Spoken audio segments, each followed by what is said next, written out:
Hello everyone, my name is Suman Dua and I'm a registered migration agent at Nationwide Migration and Education. We make videos every week in regards to Australian migration, and if you are interested in this topic, you may wish to subscribe to our channel. In this video today, we will be talking about all the latest updates from the Department of Home Affairs. The department has advised in a news article on their website dated 13th February 2023 that the pathway that is available under LIN 22/038, which allows subclass 482 STSOL visa holders to apply for a subclass 186 TRT if they have been in Australia for at least 1 year between 1st February 2020 and 14th December 2021 and at the time of application are lawfully employed, can now be used by subclass 482 visa holders with occupations on the regional occupation list. In another update, Department has updated their website that delegates of the Minister will now accept a suitable skills assessment for an applicant's nominated skilled occupation which has been obtained within the 60-day invitation period.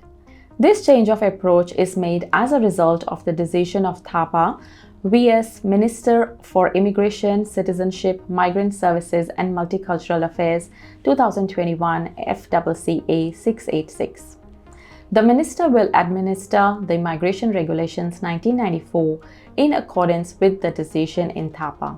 But the Minister reserves the right to make submissions in a court that Thapa was wrongly decided.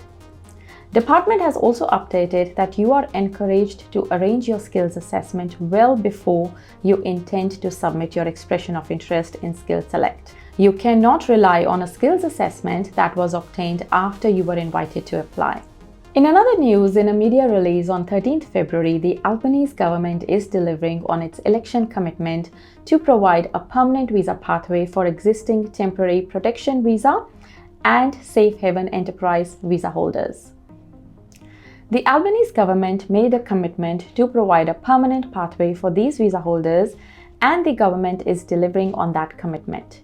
A new Ministerial Direction number 99 will commence on 3rd March 2023. This direction revokes Direction 90 visa refusal and cancellation under Section 501 and revocation of a mandatory cancellation of a visa under Section 501CA 15th April 2021. Under Direction 90, the strength, nature and duration of ties to Australia were considered under other considerations. Under this new Direction 99, this has now been added as a primary consideration under Part 2, Section 8 with the effect that these considerations should generally be given more weight by decision makers. In another news, Department has changed the policy interpretation of the 48 months requirement for professional year points. Department has advised that the professional year requirement to complete the year within the last 48 months immediately before the time of invitation to apply for the visa relates only to the date on which the professional year ended. Migration Western Australia had announced that invitation rounds for the remainder of the 2022-23 state nomination program year will be brought forward and run in the first week of each month, commencing February 2023. This change allows adequate time to process the large volume of applications before the end of the program year. Western Australia conducted an invitation round on the 10th of February in which many applicants were invited for 190 and 491 visa nominations.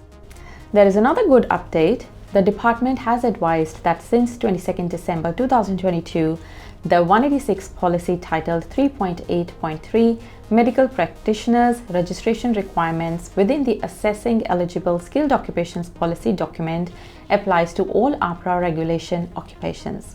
This means that provisional or limited registration can be accepted for all APRA regulated occupations. Under policy, additional information may be required to confirm that they have a sufficient level of registration, and a decision maker can request a statement from the nominator stating their awareness of the applicant's type of registration, and they agree that the type of licensing and/or registration the applicant holds or is eligible to hold will allow them to effectively perform the duties of the occupation in which they have been nominated. The department has advised that the new policy will be applied to applications already lodged as well as newly lodged applications. The department has confirmed that this information will be published in the next Skilled newsletter and in time updated in the online policy instruction. So these were all the recent updates in the migration world that we wanted to share with you. If you have any questions and would like to discuss your case, please book a consultation through our website. We will also leave the link in the description below. Stay updated about Australia's immigration. Make sure that you subscribe to our channel.